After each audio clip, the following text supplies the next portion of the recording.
Welcome to Sleepless Philosophers. Before the ideas begin, a small request: most of you who watch are not subscribed, and we've noticed this in the numbers, in the gap between views and the audience that stays. We post every single day, we put care into each script, each thought, each question that unfolds in the dark, and if these videos have become part of your nights, if they help you think or drift, or simply exist in that space between waking and sleep, consider subscribing, hitting the like button, turning on notifications so you know when the next one arrives. And if you feel moved to do so, leave a comment, tell us where you're watching from. What philosophical question occupies your mind the most? What idea you return to when everything else falls away? These small gestures matter more than you might think. They allow this work to continue. They allow these ideas to reach others like you, scattered across the world, awake in the quiet hours. Now the introduction ends and the philosophy begins. Edmund Gettier wrote a 3-page paper in 1963 that destroyed 2,000 years of philosophy, not by offering a new theory, not by constructing an elaborate argument, not by marshalling evidence or appealing to grand principles, but simply by describing two cases, two simple scenarios where someone has a justified true belief that clearly is not knowledge. And these cases were so straightforward, so devastating, so impossible to dismiss, that they shattered the definition of knowledge that had stood since Plato, the definition that said knowledge was justified true belief. And in the decades since philosophers have tried to repair the damage, have proposed dozens of modifications and additions and qualifications, have added fourth conditions and fifth conditions, have distinguished types of justification and types of truth and types of belief, and none of it has worked. None of it has produced a definition that captures all and only cases of knowledge, that avoids counterexamples, that does what definitions are supposed to do. And the question is whether this failure reveals something about knowledge itself, whether knowledge resists definition not because philosophers have not been clever enough, but because definition is the wrong tool, because knowledge is not the kind of thing that can be captured in necessary and sufficient conditions, because the project of analysing knowledge was misconceived from the start. The cases themselves are almost too simple. In one, a person looks at a clock that has stopped but happens to look at the moment when the stop time matches the actual time. They form a justified true belief about what time it is. The belief is true. The justification seems perfectly adequate. They looked at a clock and clocks are generally reliable. But this is not knowledge. It is luck. It is coincidence. It is the kind of situation where we want to say the person got it right but did not know. And in the other case, a person believes their colleague owns a Ford because they have seen them driving a Ford for years. They infer from this that someone in the office owns a Ford. And it turns out someone in the office does own a Ford, but it is not the colleague. It is someone else entirely. And again, there is justified true belief, but no knowledge. The justification was good. The belief was true. But the connection between justification and truth went through the wrong path, depended on a falsehood succeeded by accident rather than by the proper relation between evidence and reality. These cases reveal something philosophers had not noticed before, that justification and truth can come apart in subtle ways, that a belief can be justified and true without the justification being what makes it true, without the truth being because of the justification. And this gap, this disconnect, this possibility of luck intervening between justification and truth is what makes justified true belief insufficient for knowledge. And once this is seen, it cannot be unseen. It becomes obvious that knowledge requires not just justification and truth, but the right connection between them. Requires that the truth be non-accidental, be because of rather than merely accompanied by the justification. And this seems like it should be easy to fix, should be easy to add to the definition. Just require that the belief be justified and true, and not Gettiered, not undermined by luck, not true by accident, and problem solved. But this is where the real trouble begins, because no one can say what it means for a belief to be non-accidentally true. No one can define luck in a way that is not circular, not question-begging, not itself dependent on an intuitive grasp of what knowledge is. The natural move is to say that knowledge requires a reliable connection between belief and truth, that the method that produced the belief must be one that generally produces true beliefs. And this is reliabilism, the view that knowledge is reliably produced true belief. And this avoids Gettier cases because in Gettier cases, the belief is not reliably produced, the stopped clock is not a reliable method. The inference from the colleague's Ford to someone owning a Ford goes through an unreliable intermediate step. And so, reliabilism can say these are not knowledge because they fail the reliability condition. But reliabilism faces its own problems. It faces the generality problem, the question of how to specify the relevant type of belief. Forming process, because any process can be described at many levels of generality. Looking at a clock is a reliable process, but looking at this particular stopped clock is not. And which description is the right one? Which is the type that matters for knowledge? And there seems to be no non-arbitrary way to answer this, no principle that determines the correct level of generality. And without such a principle, reliabilism cannot be applied, cannot deliver verdicts about particular cases, cannot do the work a theory of knowledge is supposed to do. Goldman tried to solve this with proper function, with the idea that the relevant process is the one that evolution, or learning, or some other natural process designed the cognitive system to perform. And this gives a non-arbitrary way to pick out process types, but it introduces new problems. Problems about what counts as proper function, about whether knowledge requires biological or social or individual design, about whether malfunction always destroys knowledge or only sometimes. And these questions proved as difficult as the original Gettier problem, generated their own literature, their own debates, their own unresolved puzzles. Others tried causal theories, theories that said knowledge requires a causal connection between the fact and the belief, that you can only know that Pi if P causes your belief that P, and this handles some Gettier cases. The stopped clock case involves no causal connection between the actual time and the belief about the time. But causal theories face problems with knowledge of abstract objects, with mathematical knowledge, with knowledge of the future, with any case where the thing known does not seem capable of causing beliefs, and the theory had to be abandoned or modified into something so hedged with qualifications that it lost its initial appeal, its initial promise of solving Gettier with a simple, elegant condition. Nozick proposed tracking, the idea that knowledge requires that the belief track the truth, that if P were false, the person would not believe P, and if P were true in nearby circumstances, the person would believe P, and this captures something important, captures the idea that knowledge involves a kind of sensitivity to truth, a responsiveness that is missing in Gettier cases. But tracking faces problems too, problems with closure, the principle that if you know P and you know that P entails Q, then you can know Q by inference. Because tracking does not preserve closure. You can track one truth without tracking what it entails. And this means Nozick's theory implies you can know you have hands without knowing you are not a brain in a vat. And this seems wrong, seems like a bullet too large to bite. And most philosophers rejected tracking for this reason, even while acknowledging it captured something about knowledge that justified true belief missed. The pattern repeats endlessly. Someone proposes a fourth condition, someone finds a counterexample, the condition is modified, new counterexamples appear, the modifications multiply, the theory becomes baroque, loses its explanatory power,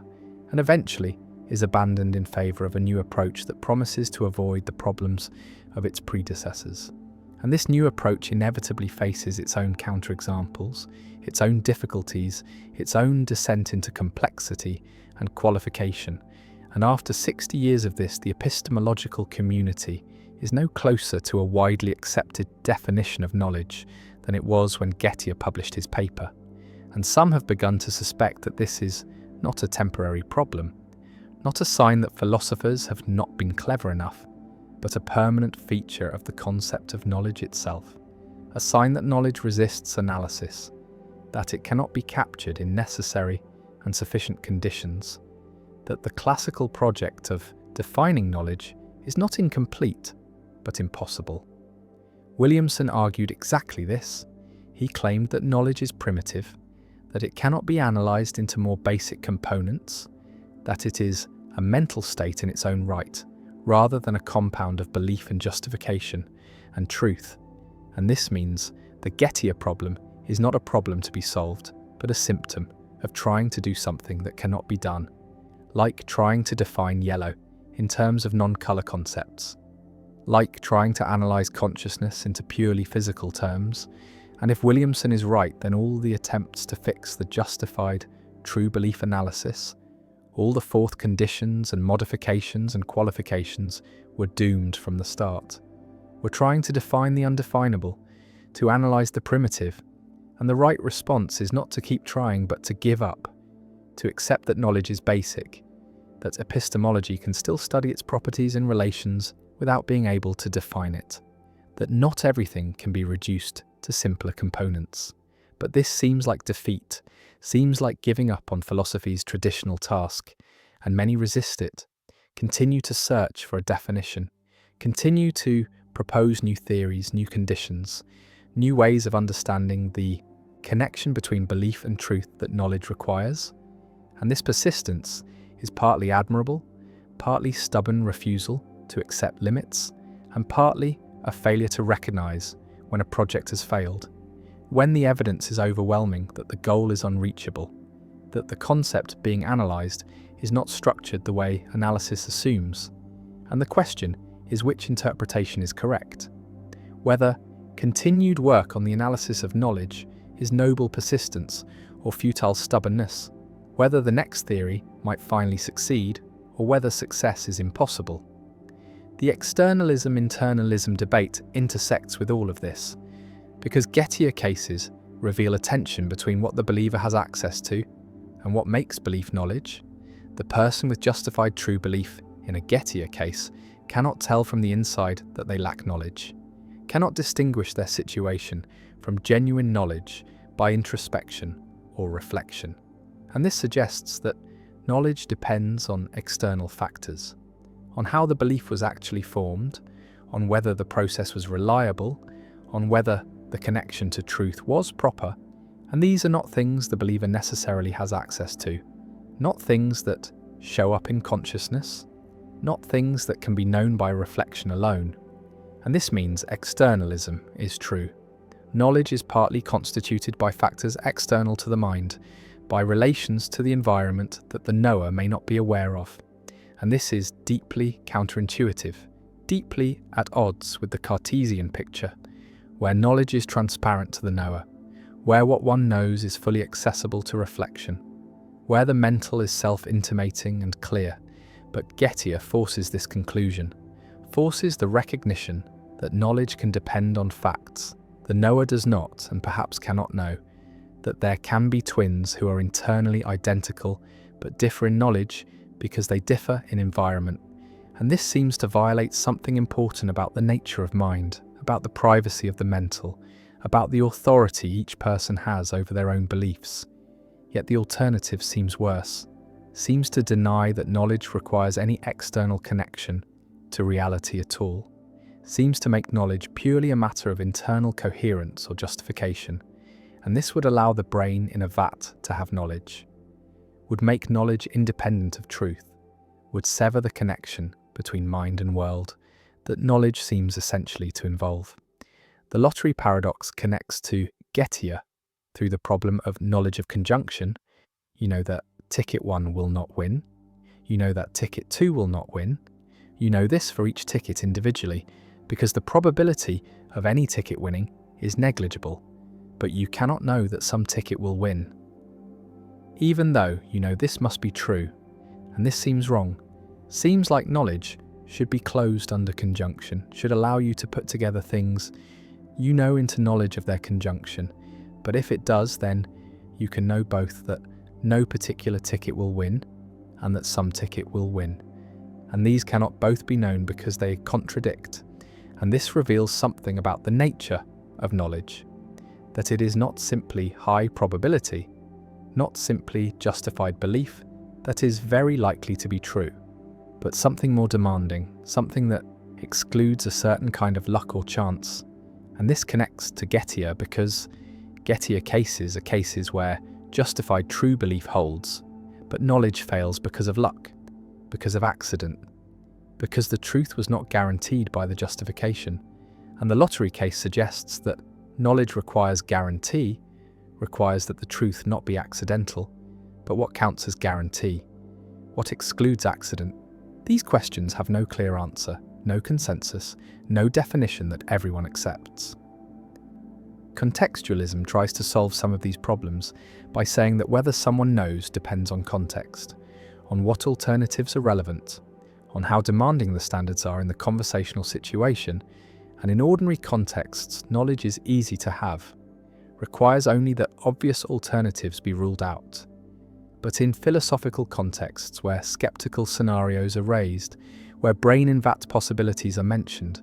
the standards rise and knowledge becomes harder or impossible to have. And this explains why knowledge seems to come and go, why we are happy to say we know things in ordinary life, but hesitate when doing philosophy.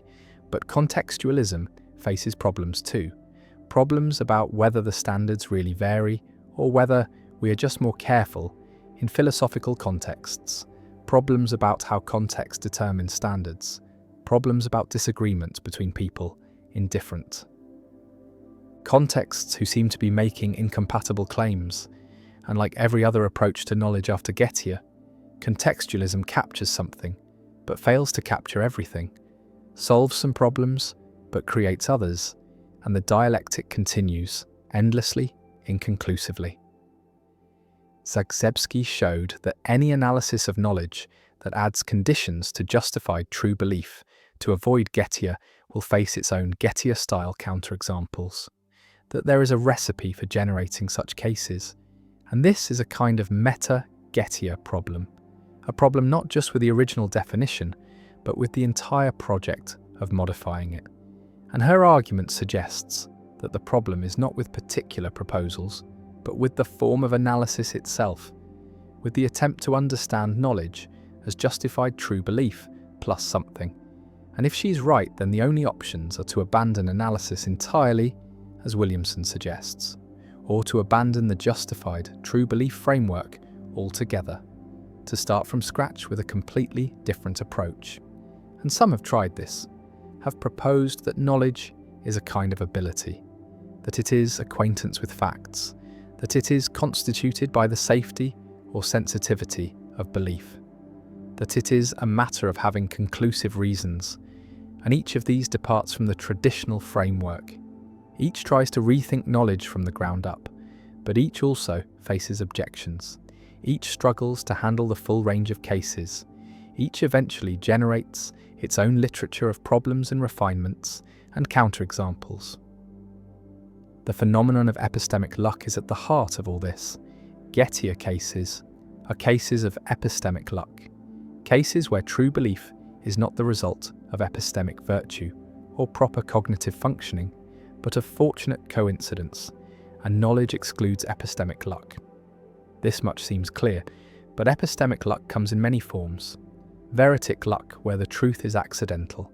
Evidential luck, where the evidence is accidentally good. Content luck, where the belief happens to be about something true by coincidence. And maybe knowledge is incompatible with some forms of luck, but not others. Maybe some amount of luck is inevitable in any finite cognitive system operating in an uncertain world. And the question is where to draw the line. Which kinds of luck destroy knowledge and which do not? And there seems to be no principled way to answer this. No theory that gets all the cases right. No definition that excludes exactly the right amount of luck without excluding too much or too little. Sosa's virtue epistemology tries to handle this by saying that knowledge is true, belief that is accurate because adroit, because of the exercise of cognitive ability, and Gettier cases fail because they are accurate, but not because adroit. The belief is true, but not because of skill, and this seems promising, seems to capture what goes wrong in Gettier cases, but it faces questions about what counts as ability, about whether being in a good environment is part of ability or a separate factor, about whether knowledge requires that ability be exercised in the right way, or just that it be exercised. And these questions prove difficult, generate their own debates, and the theory fragments into animal knowledge and reflective knowledge, and different grades of knowledge. And what started as a simple, elegant idea becomes complex and qualified and contested. The situationist challenge from social psychology raises doubts about whether cognitive abilities even exist, whether there are stable traits that manifest across situations, or whether behavior, including cognitive behavior, is mostly determined by situation rather than character. And if situationism is right, then virtue epistemology is based on a false assumption, based on the idea that people have stable cognitive abilities when really they have only situational responses. And this would not just undermine one theory of knowledge, but would call into question the entire picture of knowledge as something stable, something dispositional, something that inheres in persons rather than emerging from person-situation interactions. And while most epistemologists have not taken situationism seriously, have not fully grappled with its implications, it represents a potential crisis, a challenge from outside philosophy that could overturn assumptions epistemology has relied on for centuries. The Gettier problem has become emblematic of philosophy's condition, of its inability to solve problems definitively, to reach consensus, to make progress in the way sciences do, and critics point to 60 years of post-Gettier epistemology as evidence that philosophy is confused, that it asks questions that have no answers, that it pursues definitions that cannot be given, and defenders respond. That philosophy is hard, that concepts like knowledge are genuinely complex, that the lack of consensus is not failure, but the nature of inquiry into fundamental questions. But the defense sounds hollow after decades of effort that have produced no solution, no widely. The face is unknown, is never seen directly, is accessible only through reflection, through surfaces that show what cannot be seen from the position of seeing. And this mediation is so fundamental, so early, so constant in modern life that it becomes invisible, becomes assumed, becomes the unnoticed foundation of self-recognition, of the sense that there is a self, that this self has a face, that the face is mine, is me, is the visible representation of what I am. But the representation requires the mirror, requires the surface, requires the external reflection that shows what the eyes cannot see, cannot access, cannot know without mediation. And the mediation is what the experiment removed, is what the conditions eliminated, is what the children grew without. And the growing without mirrors, without reflective surfaces, without any way to see themselves, produced children who at age 5, at age 7, at age 10, could not recognize themselves in photographs, could not identify their faces in videos, could not point to themselves in group pictures, could not distinguish their own image from the images of others. And the others were recognized, were identified, were known by face, but the self was not, was absent from visual recognition, was not integrated into the sense of identity, was not part of what it meant to be oneself. And oneself was different for these children, was not anchored in appearance, was not attached to face, was not incorporating the visual self that mirrors create, that reflections provide, that external mediation makes available. And the available is what was withheld, is what the experiment denied, is what created the conditions where self-recognition could not develop, where the face remained unknown, where identity formed without the visual component that is considered essential, that is assumed to be natural, that is treated as automatic, but is really learned, is acquired, is the result of repeated exposure to reflection, to the surfaces that show the face, that make the self visible, that create the connection between the feeling of being and the image of appearing. And the appearing is what these children never saw, never knew, never integrated into identity. And identity was therefore different, was organized around other features, around voice, around proprioception, around the feeling of being in a body without the visual confirmation, without the external validation, without the reflection that says this is what you look like, this is your face, this is who you are. And the R was not visual, was not based on appearance, was not incorporating the face as part of self. And the self was coherent, was stable, was functioning, was not damaged or diminished, but was different, was showing that the visual self is not necessary, is not essential, is not the foundation of identity, but is one component, is one way of knowing oneself, is the way that cultures with mirrors create, that societies with reflective surfaces enforce, that modernity assumes to be universal, but is really contingent, is really dependent on technology, on the availability of surfaces that reflect. And the reflecting is recent, is not ancient, is not something that most humans, for most of history, had access to in the form that is now constant, now ubiquitous, now shaping identity from infancy. From the earliest moments, when the child sees the face in the mirror and begins the process of recognition,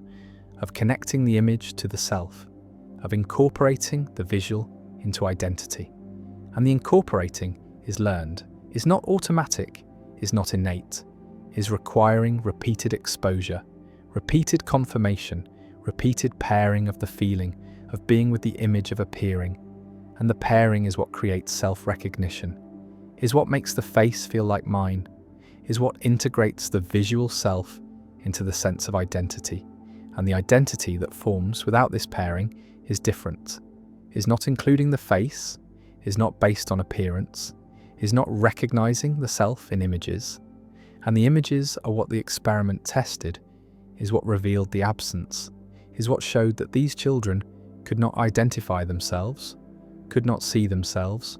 could not recognize the face that was theirs because the face had never been known, had never been seen, had never been integrated into the sense of who they were. And who they were was stable, was coherent, was not fragmented or confused except in the specific domain of visual self-recognition. And the recognition was absent, was not developed, was not present,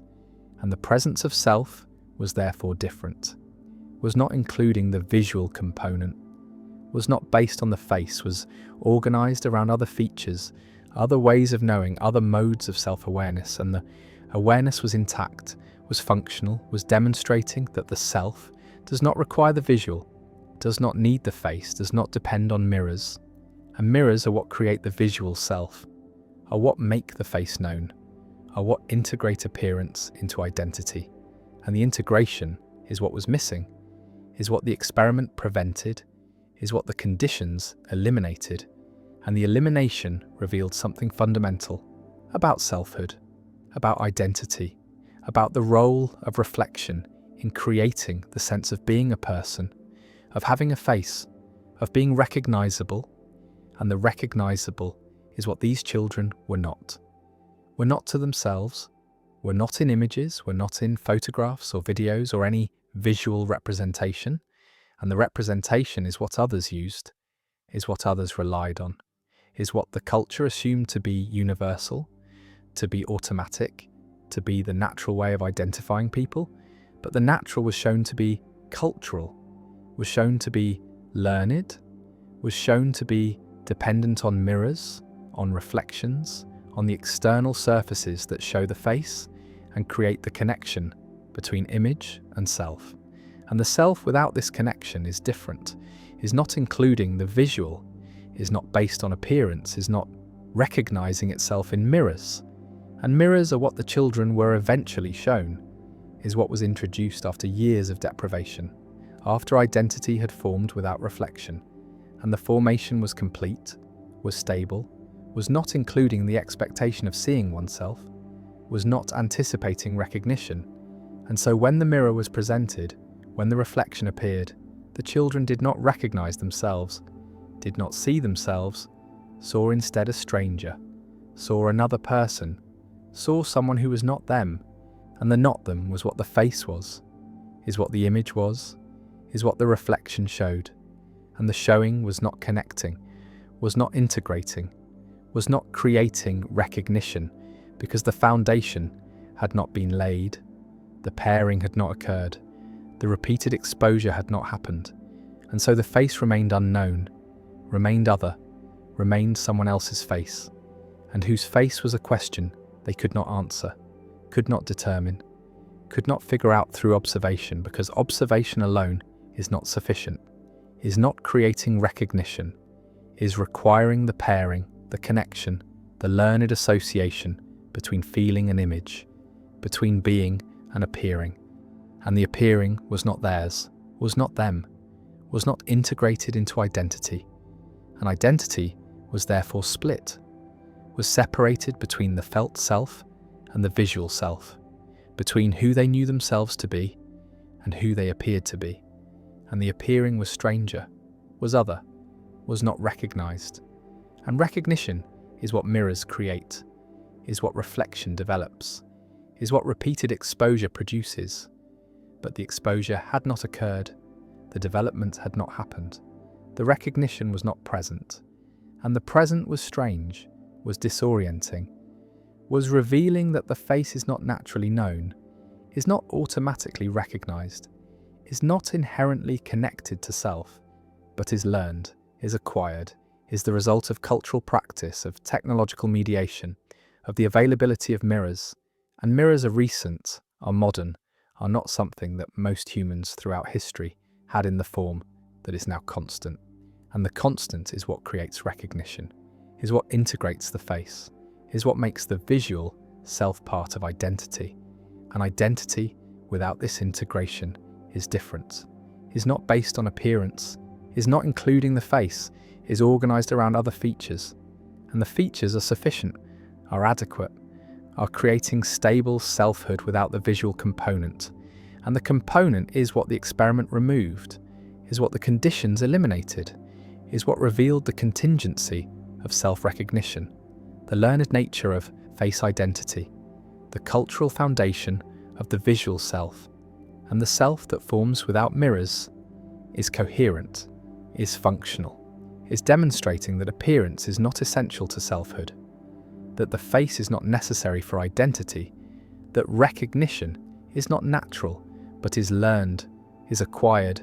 is the product of reflection, of mediation,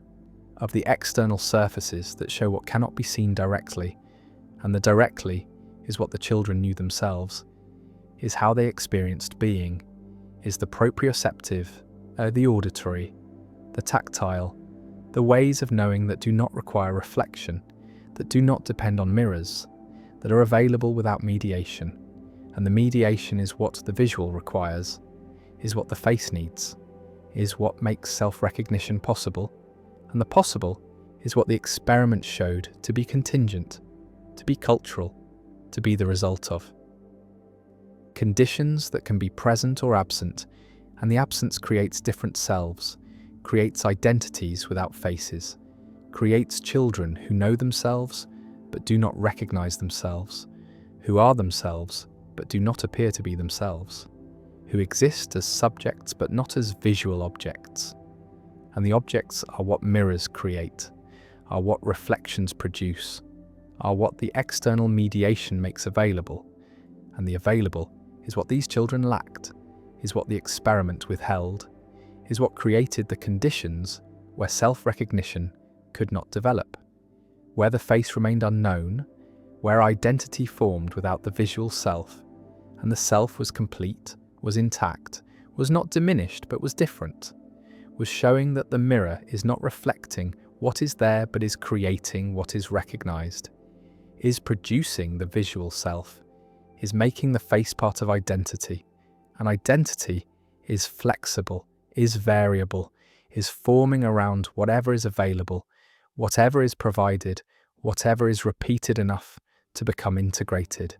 And the integrated is what the visual self is in normal conditions, is what the face becomes through reflection, is what mirrors produce. But the production is not automatic, is not guaranteed, is not happening without the conditions, without the exposure, without the repeated pairing that creates recognition. And recognition is what makes the face mine, is what integrates appearance into identity, is what connects the image to the self. And the connection is learned, is cultural, is showing that selfhood is not given but is made, is not discovered but is constructed, is not natural but is the product of specific conditions, specific technologies, specific cultural practices. And the practices include mirrors, include reflections, include the constant availability of surfaces that show the face. And the face is what becomes known through showing, is what becomes self through reflection, is what becomes mine through recognition. And recognition requires mirrors, requires surfaces, requires the external mediation that these children lacked, that the experiment withheld, that created the conditions where identity formed without the visual self, where the face remained other, where self-recognition was absent, and the absence was revealing, was demonstrating, was showing that the self is not what it seems, is not naturally visual, is not automatically including the face, but is constructed through reflection, through mediation, through the mirrors that create the visual self, that integrate appearance into identity, that make recognition possible. And the possible is what these children lacked, is what the experiment removed, is what revealed that the face is not naturally known, that self-recognition is not automatic, that identity requires reflection, requires mirrors, requires the external surfaces that show what cannot be seen directly. And the directly is what matters, is what is felt, is what is known without mediation. And the mediation is what creates the visual, is what produces the face, is what makes self-recognition possible. And the possible is contingent, is cultural, is the product of mirrors, of reflections, of the external mediation that shows the face and creates the connection. And the connection is what these children lacked, is what the experiment prevented, is what revealed that selfhood is learned, that identity is constructed, that the face is not naturally part of self, but is integrated through reflection, through mirrors, through the mediated surfaces that show what the eyes cannot see, and the seeing is what creates recognition, is what produces the visual self, is what makes the face mine, and mine is what the face was not for these children, was not in images, was not in reflections, was not recognized because recognition requires mirrors, requires reflection, requires the external mediation that creates the visual self, that integrates appearance into identity, that makes selfhood include the face. And the face is what these children never knew, never saw, never recognized. And the recognizing is what mirrors do, is what reflection creates, is what the experiment showed to be learned, to be cultural, to be contingent on conditions that can be present or absent. And the absence creates different selves, creates identities without faces, creates children who are themselves but do not know themselves visually, who exist but do not recognize themselves, who have faces but have never seen them. And the seeing is what makes the face part of self, is what creates recognition, is what mirrors produce, and mirrors are what the children lacked, are what the experiment withheld, are what revealed that identity formation requires external reflection, requires mediation, requires the surfaces that show the face and create the visual self, and the self that forms without this reflection is different, is not including appearance, is not based on face, is organized around other ways of knowing, other modes of awareness, and the awareness is sufficient, is creating stable identity, is demonstrating that the visual self is not essential, is not necessary, is not the foundation of selfhood, but is one component, one way of knowing, one mode of recognition. And recognition is what mirrors create, is what reflection produces, is what these children lacked, and the lacking revealed that selfhood is learned, that identity is constructed, that the face is not naturally part of self, but becomes part through reflection, through mirrors, through the external mediation that shows what cannot be seen directly. And the directly is what the children knew, is how they existed, is the selfhood without the visual. And the visual is what requires mirrors, requires reflection, requires the external surfaces that create recognition, that integrate appearance, that make the face part of identity, and identity is what forms without mirrors. When mirrors are absent, when reflection is unavailable, when the conditions prevent the development of visual self-recognition, and the recognition is absent, is not developed, is showing that the self does not require the face, that identity does not need appearance, that selfhood can form without the visual component, and the component is what mirrors create, is what reflection produces, is what the experiment showed to be contingent, to be learned, to be the product of external mediation, and mediation is what creates the visual self, what integrates the face, what makes self-recognition possible, and the possible is what these children lacked, is what revealed that identity formation requires external reflection, requires mirrors, requires the surfaces that show the face and create the connection between image and self. And the connection is learned, is cultural, is not automatic, is not natural, is the product of repeated exposure to reflection, to the mirrors that make the face known, that integrate appearance into identity, that create the visual self, and the self without this integration is different, is coherent, is stable, is demonstrating that selfhood is flexible, is constructed, is forming around whatever is available, and what was available to these children was everything except mirrors, except reflection, except the visual self. And the visual self is what requires external mediation, what depends on mirrors, what these children never developed because they never saw themselves, never knew their faces, never recognized themselves in images, and the images are what others use to identify them, what the culture assumes to be natural, what the experiment showed to be learned, to be cultural, to be contingent on mirrors, on reflection, on the external surfaces that create the visual self, that integrate appearance into identity, that make self-recognition possible, and the possible is what the experiment removed, is what revealed that identity formation requires external reflection, that the face is not naturally known, that self-recognition is learned, is cultural, is the product of mirrors, and mirrors are what create the visual self, what make the face part of identity, what these children lacked and the lacking revealed. That selfhood without mirrors is different, is possible, is coherent, is demonstrating that the self does not require reflection to exist, only to be recognized visually,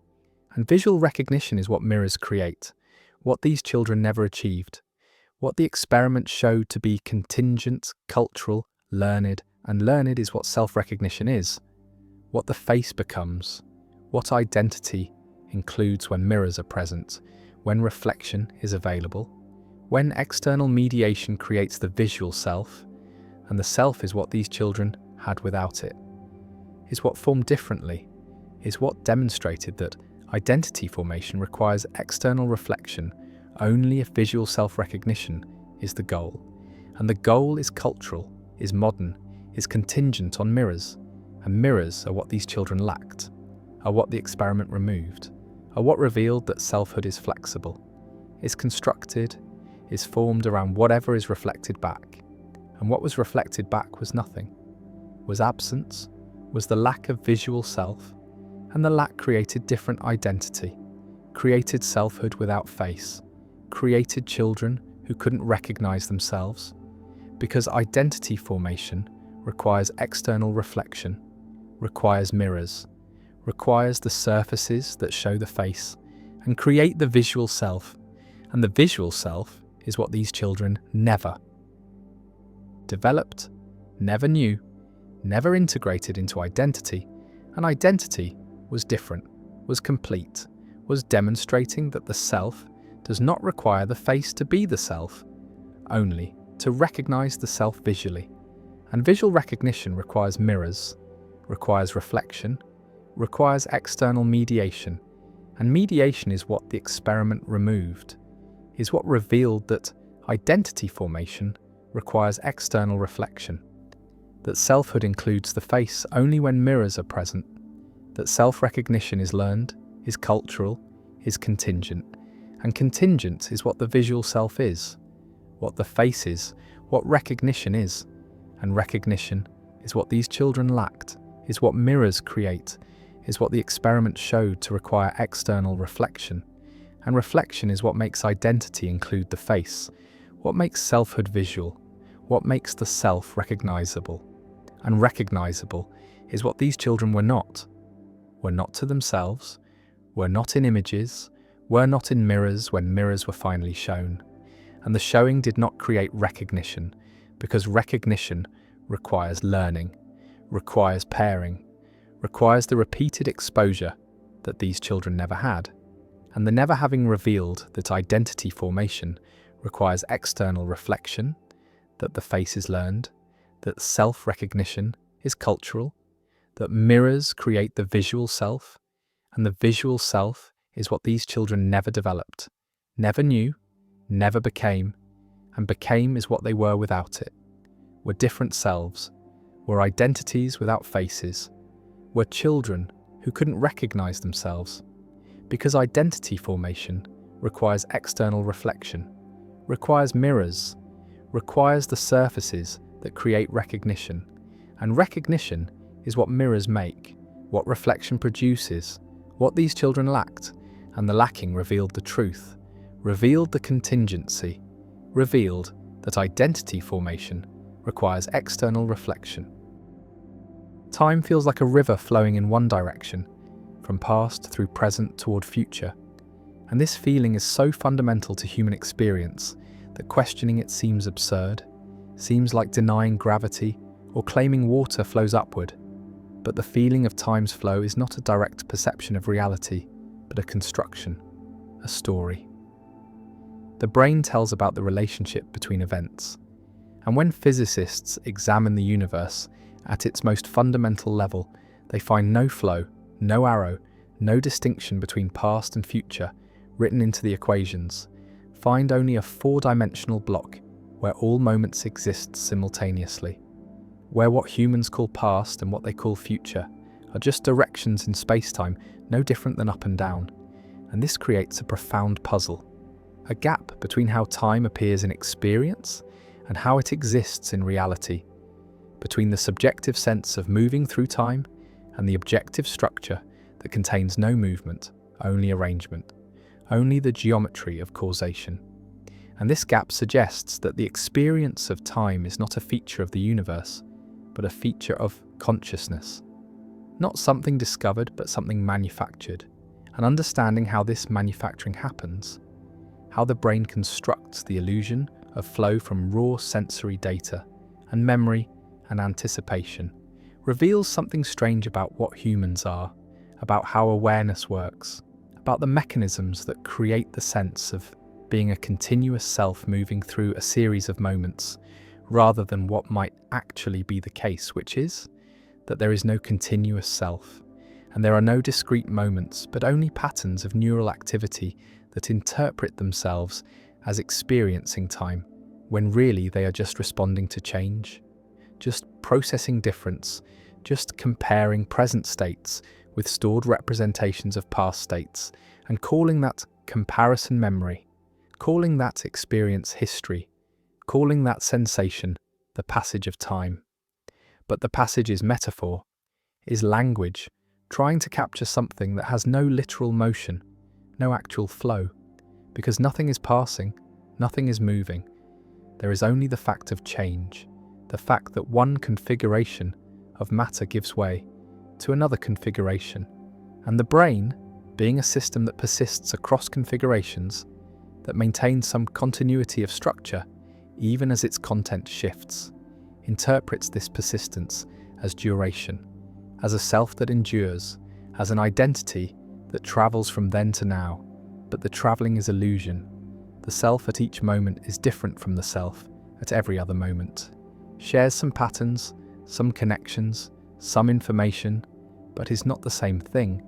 is not a substance that moves but a process that recurs.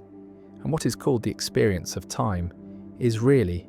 the experience of this process recognizing its own recurrence, noticing that the current pattern resembles previous patterns, that there is continuity even though there is no identity, that memory creates the appearance of a past that the present self once inhabited, when really the past exists only as traces, as modifications to neural structure, as information encoded in synaptic weights. And these traces are not recordings, are not faithful representations, are reconstructions, are guesses about what must have happened based on fragmentary evidence. And every time a memory is recalled, it is reconstructed slightly differently, is altered by the present context, by current beliefs, by subsequent experiences, and so the past is not fixed, is not a stable foundation upon which the present stands, but is constantly being rewritten, constantly being adjusted to fit the story. The brain is telling about who it is and how it got here, and this means that personal history is fiction, not in the sense of being deliberately false, but in the sense of being narrative,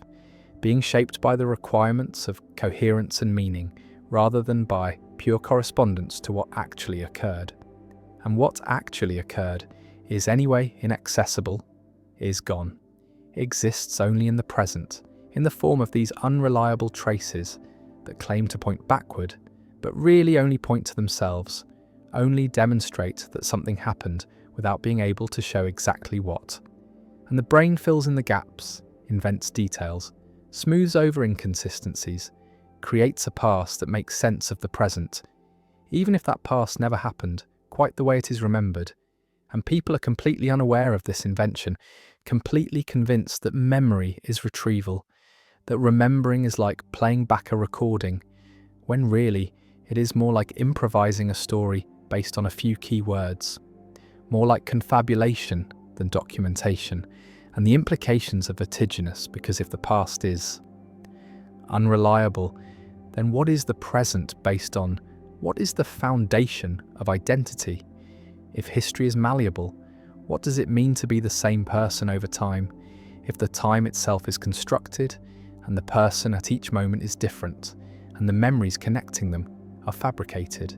And perhaps the answer is that there is no foundation,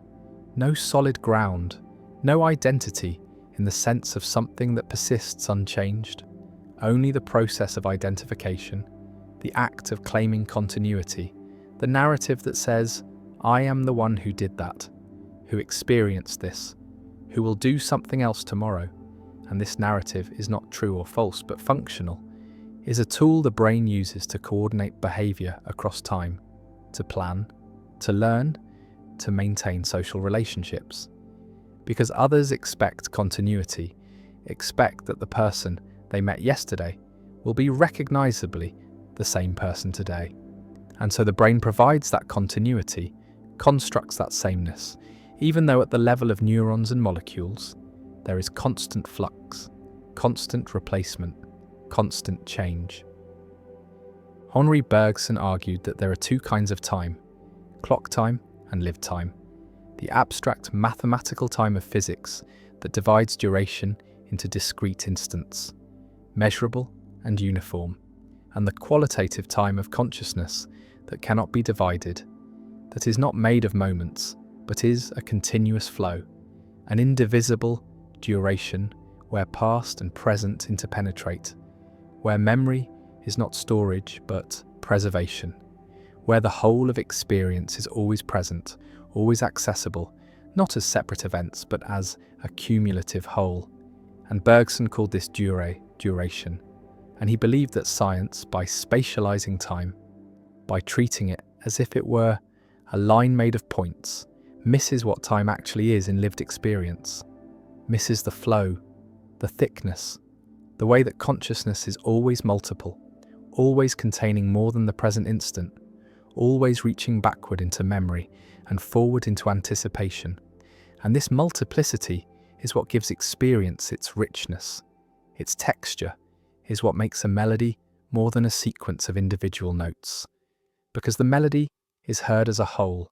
as a pattern that emerges from the relationship between notes rather than from the notes themselves. And this pattern exists only in duration, only in the continuous present that holds the past notes in memory while the current note is sounding.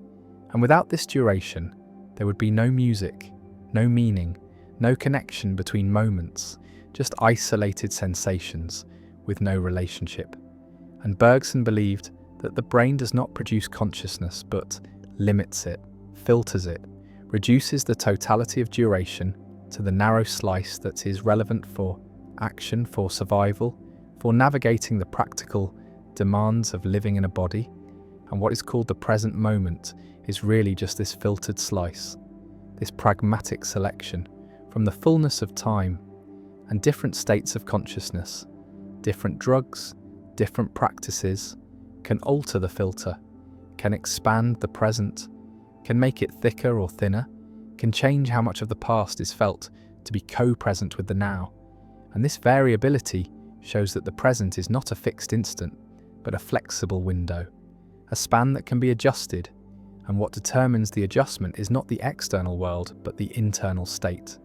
The brain's current configuration, its chemical balance, its attentional focus. And so the experience of time is not a passive registration of external temporal facts, but an active construction that varies with the observer, that is different for different species, different for different individuals, different even for the same individual in different circumstances. And this relativity of subjective time is separate from the relativity of physics, is about consciousness rather than space-time, is about how duration is experienced rather than how it is measured. And Bergson thought that science could never capture this experiential dimension, could never reduce durée to equations, because equations deal with space, and time deals with change, with becoming, with something that is not spatial and cannot be spatialized without losing its essential character. And whether Bergson was right about this is debatable. Neuroscience has made significant progress in understanding how the brain constructs temporal experience, has identified mechanisms involved in time perception, in the binding of events into sequences, in the calibration of subjective duration. But whether this understanding captures what Bergson meant by durée, whether it explains the qualitative feel of time passing, is less clear, is perhaps another instance of the explanatory gap, the hard problem of consciousness applied to temporality. The question of why there is something it is like to experience duration, rather than time just being a parameter in neural computations without any felt quality, without any phenomenology. The specious present, a term coined by William James, refers to the fact that what is experienced as now is not an instantaneous point, but a short interval, usually estimated at around 2 to 3 seconds, within which events feel simultaneous, feel co-present, and this interval is necessary for perception to work. Because if the present were truly instantaneous, if it had no duration, then there could be no perception of motion, no perception of change, no perception of anything except static snapshots, with no connection between them. And so the brain creates a window, a moving window that slides along the timeline, integrating information from the immediate past with information from the present instant. And within this window, there is no sense of before and after. Everything feels like it is happening now. And only when events fall outside the window do they become past, become memory, rather than perception. And the edges of this window are not sharp, are not clearly defined. There is a gradient where the recent past fades into history, and the immediate future emerges into anticipation. And this fuzziness is why temporal order judgments are difficult, why people often cannot tell which of two closely spaced events occurred first, why the subjective sequence of events can differ from the objective sequence. And experiments show that the brain does not perceive events in the order they occur, but reorders them, retrospectively constructs a sequence that makes sense, that fits with expectations, that creates a coherent narrative, and this reordering can be demonstrated by showing people visual and auditory stimuli in close succession and asking them to judge which came first. And the answers are inconsistent, vary depending on attention, on prior exposure, on the semantic relationship between the stimuli, and what this shows is that temporal order is not given but inferred. Is a conclusion the brain arrives at rather than a fact it registers? And the brain prioritizes coherence over accuracy, prefers a meaningful sequence to a faithful sequence. And this preference is not conscious, is not deliberate, is built into the perceptual mechanisms that construct experience. And so what is lived is not what happened, but what the brain decides happened. What fits the story? What makes sense in retrospect? And retrospect is the only perspective available, because by the time an event is experienced, it is already past, is already memory. The neural processing takes time. The signal has to travel from sense organs to cortex, has to be integrated, interpreted, bound into a unified percept. And all of this happens in the past, in the few hundred milliseconds before the event enters awareness, and so consciousness is always behind, always lagging, always commenting on what has already occurred, and the sense of being present, of experiencing now, is an illusion created by the brain, backdating its own representations, stamping them with a time signature that says this is happening now, when really it happened a moment ago. And the moment ago is imperceptible, is hidden by the smoothness of the construction, by the fact that the lag is constant and so feels like zero, feels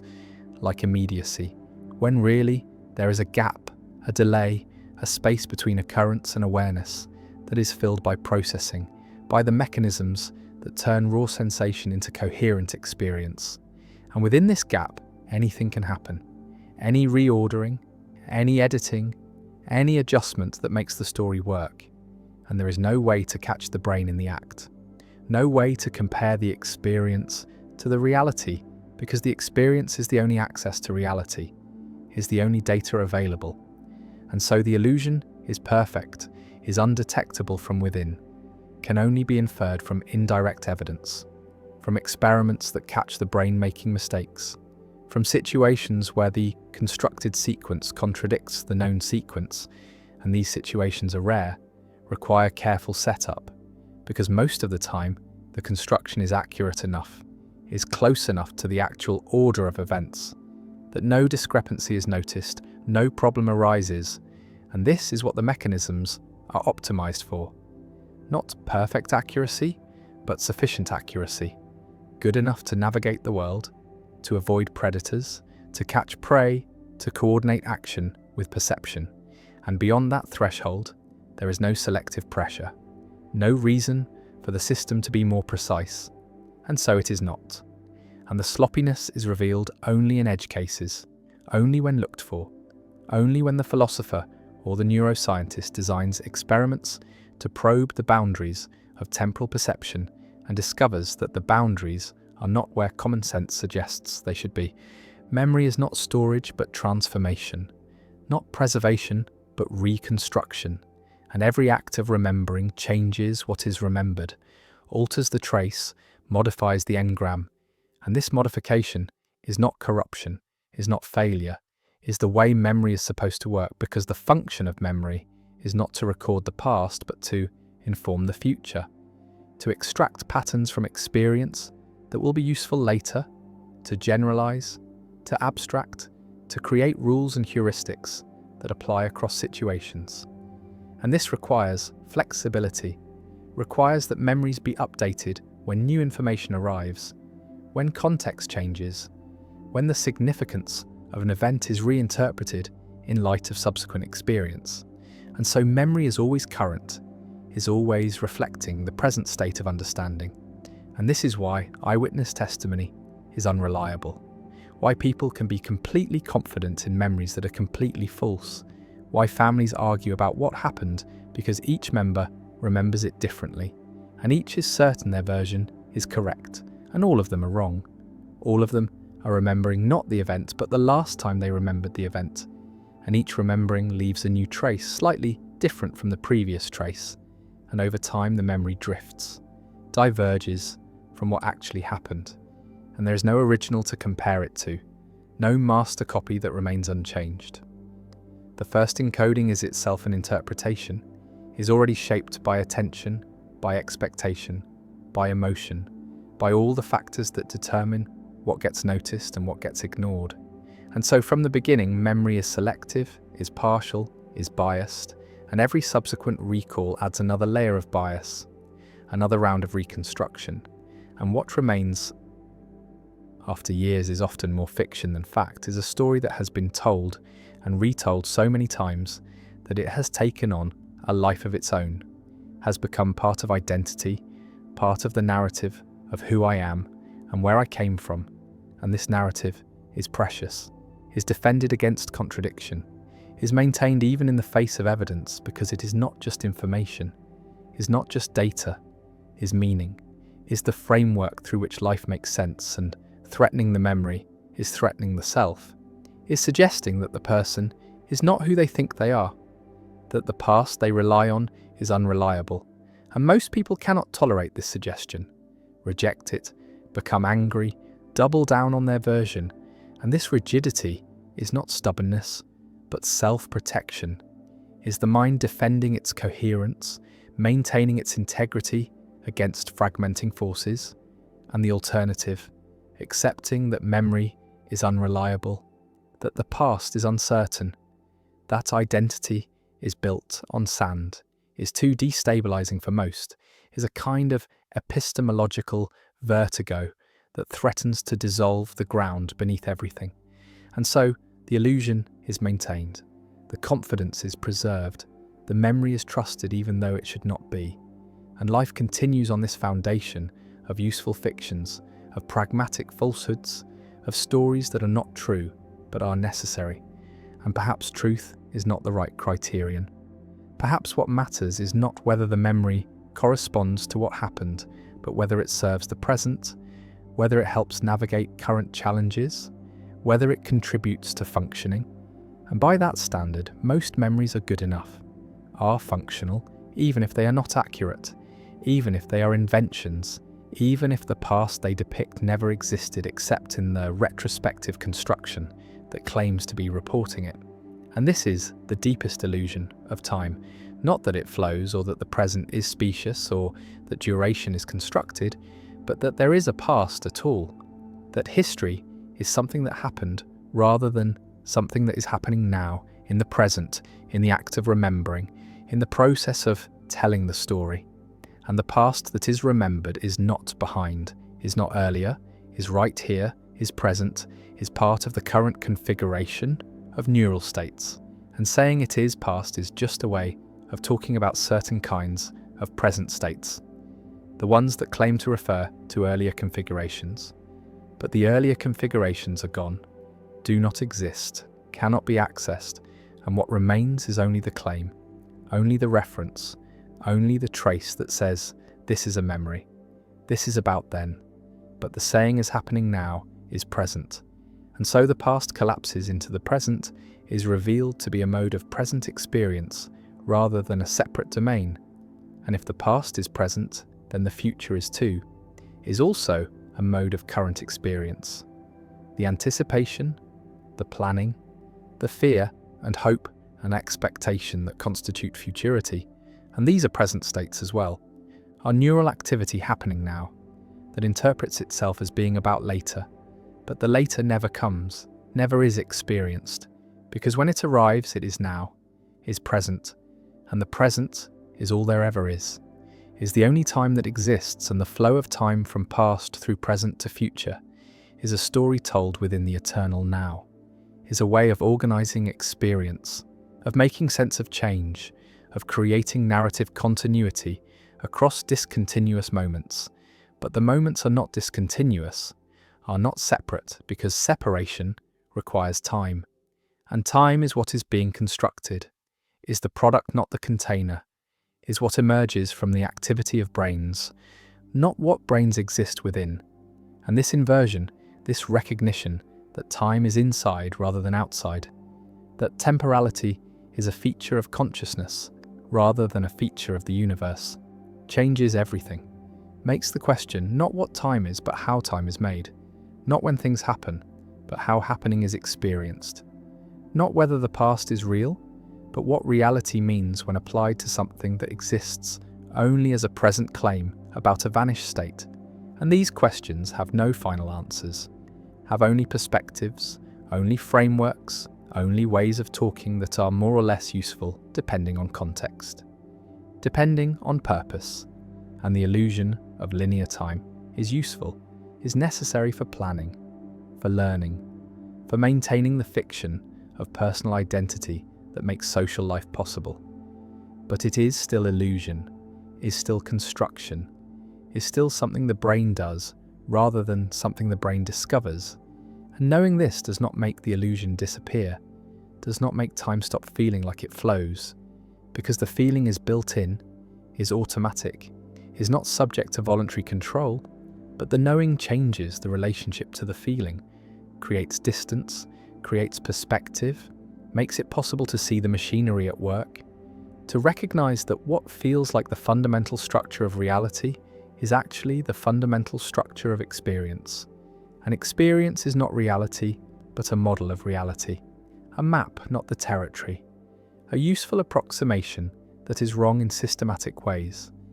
And the wrongness matters when the goal is understanding rather than functioning, when the question is what time is rather than how to use it. And these questions have occupied philosophers for millennia, have generated countless theories, countless arguments, and none have settled the matter because the matter is not empirical, is not something that can be resolved by more data or better experiments, is conceptual, is about what categories to use, what framework to adopt, what language game to play, and different games give different answers. And there is no metagame from which to judge which game is correct, only pragmatic considerations, only questions about which framework is most useful, for which purposes, and for most purposes the folk framework is sufficient. The common sense view that time flows and the past is real, and memory is retrieval, and only when that framework breaks down, only when the contradictions become too obvious or the questions become too fundamental, is there reason to look for alternatives? To consider that maybe time does not flow, maybe the past is not real, maybe memory is not retrieval. And these maybes are not conclusions but invitations, not statements of fact but suggestions to look again, to question the obvious, to doubt the immediate, to recognize that the illusion of linear time is so convincing precisely because it is illusion, because it's made to be convincing, because that is its function, and seeing through it does not require rejecting it, does not require abandoning temporal language or pretending that past and future do not exist, only requires holding them lightly, provisionally, as useful fictions rather than ultimate truths, as tools rather than discoveries, as constructions rather than constraints. And in that lightness there is freedom. Not freedom from time, but freedom within it. Freedom to recognize that the experience is made, is chosen in some sense, even if not consciously. And what is made can be remade. What is chosen can be chosen differently. And the architecture of temporal experience, while deeply ingrained, while largely automatic, is not completely fixed, can be altered through practice, through attention, through deliberate cultivation of different modes of awareness. And these alterations do not reveal the true nature of time, but reveal that there is no true nature, no fact of the matter, only different ways of experiencing, different ways of constructing, different ways of being temporal creatures in a universe that may not be temporal at all, that may be timeless, eternal, a block, where all moments exist at once and the flow is purely in the eye of the beholder, in the structure of consciousness that moves through the block, not because the block is moving, but because consciousness is change, is process, is the activity of comparing states and calling that comparison time. And if this is right, then time is mind-dependent, is subjective in a radical sense, is not something that would exist without observers to construct it. And the universe before consciousness, before brains, was not a universe in time, but a universe of timeless physical states, of mathematical relationships, of geometry without duration, and only when matter organized itself into patterns that could represent their own history, that could compare past states with present states, did time emerge. Did temporality become a feature of the world? Not of the physical world, but of the phenomenal world. The world is experienced, and this emergence is recent, is evolutionary. Recent is less than 1 billion years old in a universe that is 14 billion years old. And for most of the universe's history, there was no time, no flow, no past or future, just configurations of matter energy, obeying laws that contain no temporal asymmetry, no preferred direction. And even now, time exists only locally, only in the small pockets of the universe, where consciousness has emerged, where nervous systems have evolved the capacity to construct temporal narratives. And the rest of the universe remains timeless, remains a four-dimensional block. And what is called the flow of time is the motion of awareness through that block. And the motion is not in the block, but in the awareness. Is a property of minds, not of space-time. And this might be the final truth about time, that it is ours, that we made it, that the illusion of linear time is not an illusion of time, but the creation of time, the bringing into being of something that would not otherwise exist. And in that creation, there is something profound, something that makes consciousness significant, not because it reveals the world, but because it transforms the world, adds temporality to what was timeless, adds meaning to what was bare fact, adds story to what was merely structure. And whether this addition is valuable, whether time is something worth creating, is a question each moment must answer for itself, right here in this specious present that claims to be flowing, but is really just being, just the fact of awareness watching itself and calling that watching time. History is told as a story of improvement, of movement from darkness toward light, from ignorance toward knowledge, from savagery toward civilization. And this story is so deeply embedded in modern consciousness that questioning it feels like madness, feels like denying the obvious, like rejecting the evidence that surrounds us in the form of technology, medicine, institutions, all the apparatus that makes contemporary life safer, longer, more comfortable than life in previous centuries. But the story is a story, is a narrative constructed retrospectively, is an interpretation imposed on events that could be read differently, could be organized into different patterns, could reveal trajectories other than progress. And the other trajectories are visible once the mythology is recognized as mythology. Once the belief in linear improvement is seen as belief rather than fact, as framework rather than discovery, as one way of organizing time among many possible ways, and the ways that are not chosen are the ones where time is cyclical, where history repeats, where civilizations rise and fall in patterns that suggest not progress, but oscillation, not improvement, but alternation between order and chaos, between flourishing and collapse. And collapse is what the mythology of progress cannot acknowledge, cannot incorporate, cannot make sense of, except as temporary setback, as aberration, as the exception that proves the rule. But what if collapse is not the exception, but the rule, is not the deviation, but the pattern, is what happens to every complex system eventually, inevitably, necessarily, because complexity is fragile, is requiring constant energy to maintain. And when the energy fails, when the resources are exhausted, when the conditions that allowed the complexity to emerge are no longer present, the system simplifies, degrades, collapses back into disorder. And this is not failure, but thermodynamics, is not moral failing, but physical law, is entropy doing what entropy does. And entropy is not progress, is not moving toward anything, is not improving but is equalizing, is smoothing out gradients, is converting order into disorder, structure into randomness. And life civilization, all the complexity that humans value, is temporary resistance to this process, is local pockets of order maintained at the cost of increasing disorder elsewhere. and the elsewhere is growing, is expanding, is eventually consuming the local, because the second law is inexorable, is not suspended by hope or effort or belief in progress. And so, the mythology of progress is fighting against physics, is claiming that the arrow of time points toward improvement, when really it points toward heat death, toward the end of difference, the end of structure, the end of everything that makes progress possible. And the possible is temporary, is the brief window during which complexity can exist, can build,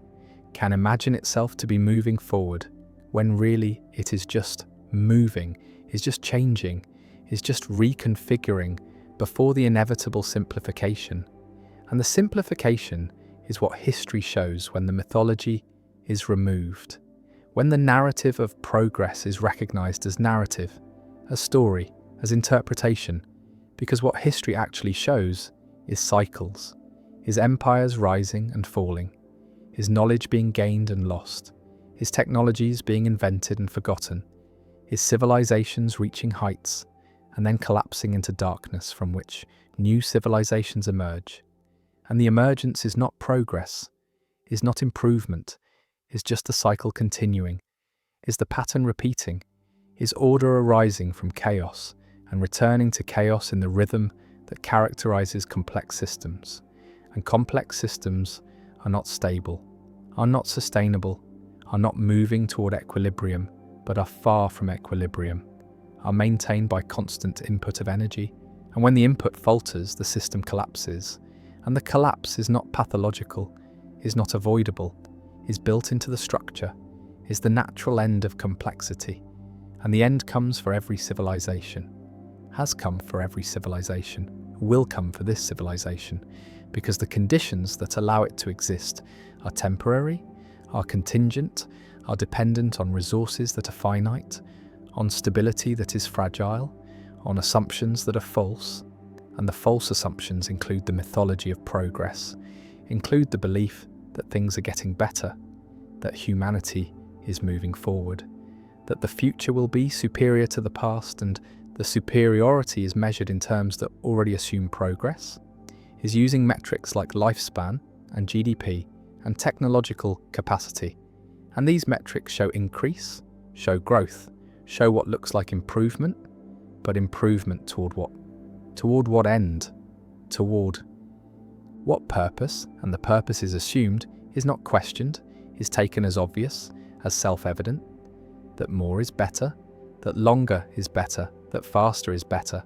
But these are values, are choices, are not facts, are not discoveries, are impositions of meaning onto patterns that have no inherent meaning, and the meaning could be otherwise, could value stability over growth, could value harmony over domination, could value cyclical return over linear advance, and the advance is the mythology, is the story that the Enlightenment told, is the narrative that science and reason and individual liberty would lead to continuous improvement, to the perfectibility of human nature, to the triumph over suffering, over ignorance, over all the limitations that had constrained previous generations. And the triumph has not arrived, has not materialized, because the limitations were not overcome, but were transformed, were replaced by new limitations. New forms of suffering, new kinds of ignorance, and the new is not better than the old, is just different, is just the current configuration of problems that arise from the current configuration of solutions. Because every solution creates new problems, every technology introduces new vulnerabilities, every increase in power produces new risks, and the risks accumulate, compound, create the conditions for collapse, for the failure of the systems that have become too complex, too interconnected, too dependent on conditions remaining stable. And stability is the exception, is the temporary state, is what complex systems move away from rather than toward, because complexity is dynamic, is changing, is adapting to pressures, and the adaptation is not progress but is response, is the system trying to maintain itself in the face of entropy, in the face of breakdown, in the face of the inevitable simplification, and the simplification is collapse, is the return to less complex states, is what happens when the energy required to maintain complexity exceeds the energy available, and the available is declining, is becoming scarce, is the resource base that allowed industrial civilization to emerge and that is now depleting, is now running out, is now revealing that the progress was not sustainable, was not based on infinite resources, but on finite stores that are being exhausted. And the exhaustion is the end of the mythology, is the revelation that progress was extraction, was the conversion of ancient sunlight into temporary complexity, into the structures that seem permanent, but are actually contingent, are actually dependent on inputs that are ending. And the ending is not failure, but is thermodynamics, is physics, is the way things work. And the way things work does not care about progress, does not care about human narratives, does not care about the stories that civilizations tell themselves to make sense of their existence. And the stories are necessary, are functional, are what allow coordination, are what create meaning, but they are not true, are not describing reality, are describing a constructed reality, a narrative reality, a reality that exists only in the collective imagination and that can be maintained only as long as the collective continues to believe. And the believing is becoming difficult, is becoming strained, because the evidence is mounting that progress has stalled, that the improvements have stopped, that the future is not going to be better than the present, might be worse, might be collapse, might be the simplification that has come for every other civilization and is now coming for this one. And the coming is not apocalypse, is not the end of everything, is just the end of this particular configuration, this particular arrangement of complexity. And what follows is not nothing but is different, is simpler, is less organized, less centralized, less dependent on the global systems that are currently failing, currently fragmenting, currently revealing their fragility. And the fragility was always there, was always the condition of complexity, was always the cost of building systems that are far from equilibrium, that require constant energy to maintain. And the energy is failing, is becoming unreliable, is exposing the mythology of progress as mythology, as story, as belief. That was never fact, was never discovery, was always interpretation, always narrative, always the imposition of meaning onto patterns that could mean anything, that could be organized into any story, and the story that is told shapes the response, shapes what is seen as problem and what is seen as solution, shapes whether collapse is recognized as collapse or is interpreted as temporary setback, as challenge to be overcome, as opportunity for innovation. And innovation is the god of. Progress is the answer to every problem, is the belief that human ingenuity can overcome any limitation, can solve any crisis, can extend the trajectory of improvement indefinitely. And the indefinitely is the lie, is the impossibility, is the claim that entropy can be defeated,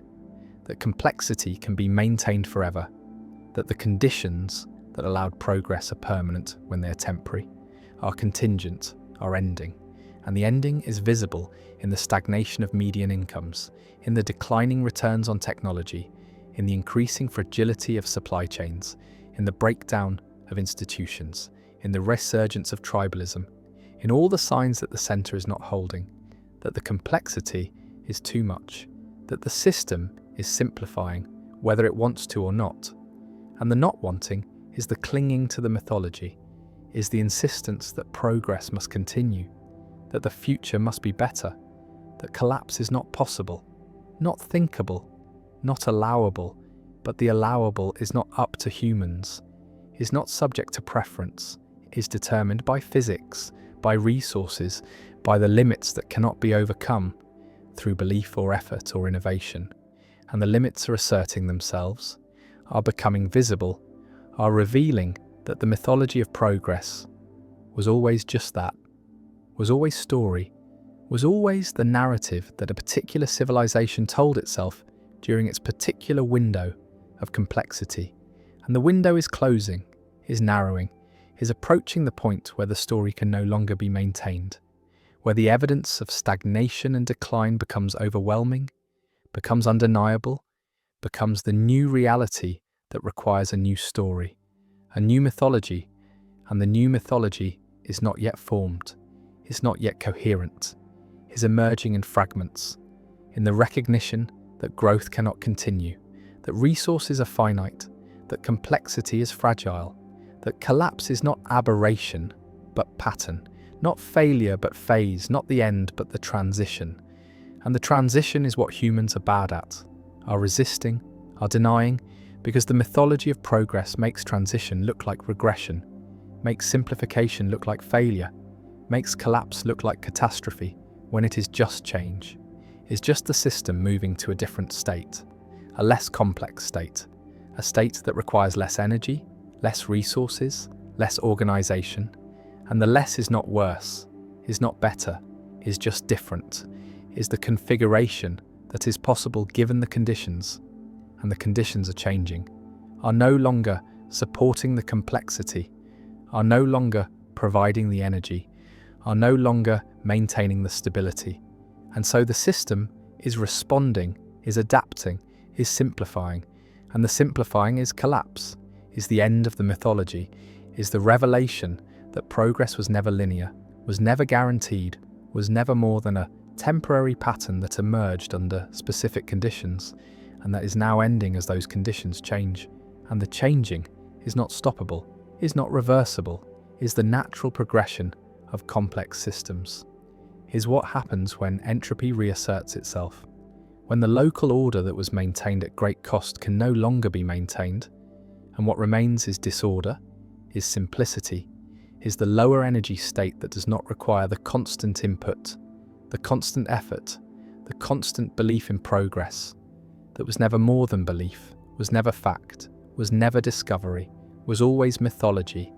and mythologies end, are always ending, are replaced by new mythologies that make sense of the new conditions, and the new conditions are simplification, are localization, are the breakdown of the global systems that defined progress, that made progress visible,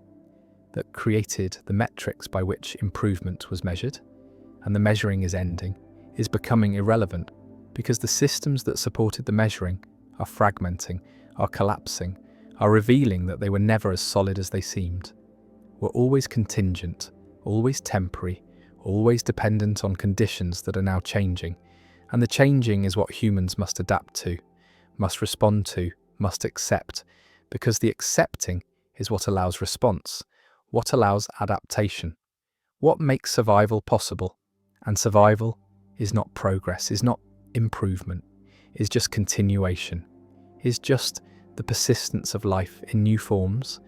in simpler forms, in forms that do not require the mythology of progress, that do not assume the future will be better,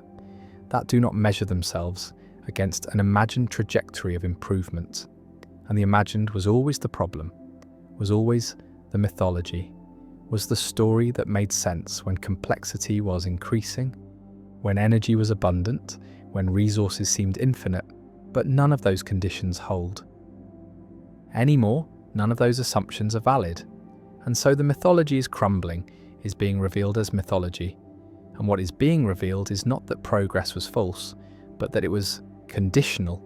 was temporary, was the pattern of a particular phase. And the phase is ending, is giving way to a different phase, a phase of simplification, of localization, of the breakdown, of complexity. And the breakdown is not the end, but is transition, is the movement from one state to another, from high complexity to lower complexity, from global systems to local systems, from the mythology of progress to something else, to some other story, some other way of making sense of time, of organizing history, of understanding change. And the understanding is what is needed, is what allows the transition to be navigated, allows collapse to be survived, allows the species to persist beyond the mythology, beyond the belief in progress, into a future that is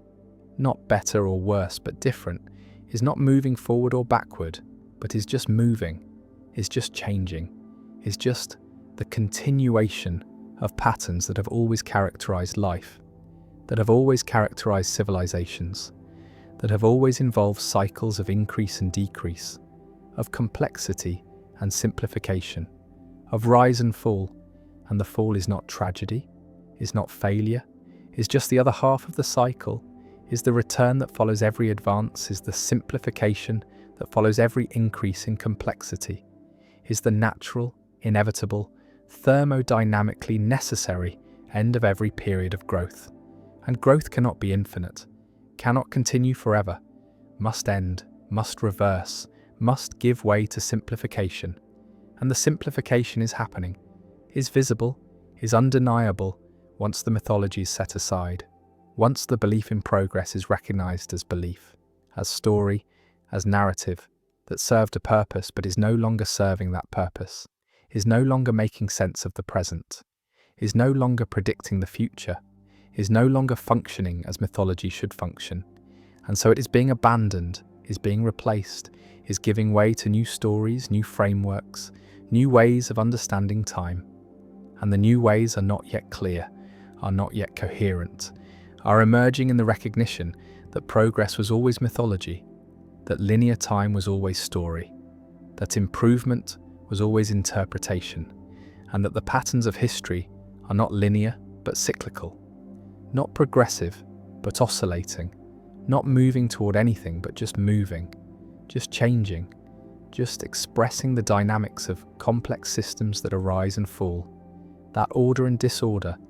that complexify and simplify in rhythms that have nothing to do with progress, nothing to do with improvement, nothing to do with the narratives that humans tell, but are just the way things work, the way systems behave, the way entropy plays out in the temporary pockets of order that are life, that are civilization, that are all the complexity that seems permanent but is actually fleeting, actually momentary, actually the brief resistance to the overwhelming tendency toward disorder. And the disorder is not evil, is not failure, is not the end of meaning, is just the default state, the equilibrium, the simplicity that complex systems return to. And the return is not tragedy, but is nature, is physics, is the way things are. And accepting this, accepting that progress was mythology, that collapse is natural, that the future is not moving forward, but is just moving, is what allows the transition, allows the adaptation, allows the species to survive beyond the mythology, beyond the belief that made sense for a while, but makes sense no longer. And the no longer is now, is the present, is the moment when the mythology is crumbling, is being revealed as story, and the story is ending. Not because it was false, but because it was conditional, was applicable only under certain conditions, and the conditions have changed, are changing, are no longer supporting the narrative, are no longer making progress visible, are no longer sustaining the belief, and so the belief is fading, is being replaced by something else, by the recognition that time is not linear, that history is not progressive, that the future is not determined by the past in any simple way, that complexity and simplicity alternate, that rise and fall are phases of the same cycle. And the cycle is what matters, is what persists, is what continues beyond any particular civilization, beyond any particular mythology, beyond any particular belief about where time is going or what the future holds. Because the future holds nothing except change, holds nothing except the continuation of patterns that have always operated, that operate now, that will continue to operate regardless of what humans believe, regardless of what stories they tell, regardless of the mythologies they construct to make sense of their existence. And the existence continues, adapts, persists, not through progress but through change, not through improvement but through transformation, not through moving forward but through moving, just changing, just being what systems are, which is dynamic, unstable, temporary, and always, eventually, inevitably, returning to simplicity, returning to disorder, returning to the state from which complexity briefly emerged and to which it always returns, And the return is not the end, but is the pattern, is the cycle, is the way things work. And working with this, accepting this, understanding this, is what allows humans to move beyond the mythology of progress, beyond the belief in linear time, beyond the narrative of improvement, into a relationship with time that is more honest, more realistic, more aligned with the actual patterns of history. And the actual patterns are not progressive, but are cyclical, are not moving forward but are oscillating, are not improving but are changing. And the changing is all there is all there ever was, is all there ever will be. And the will be is not better, is not worse, is just different, is just the future, is just what comes next. And what comes next is not determined by mythology,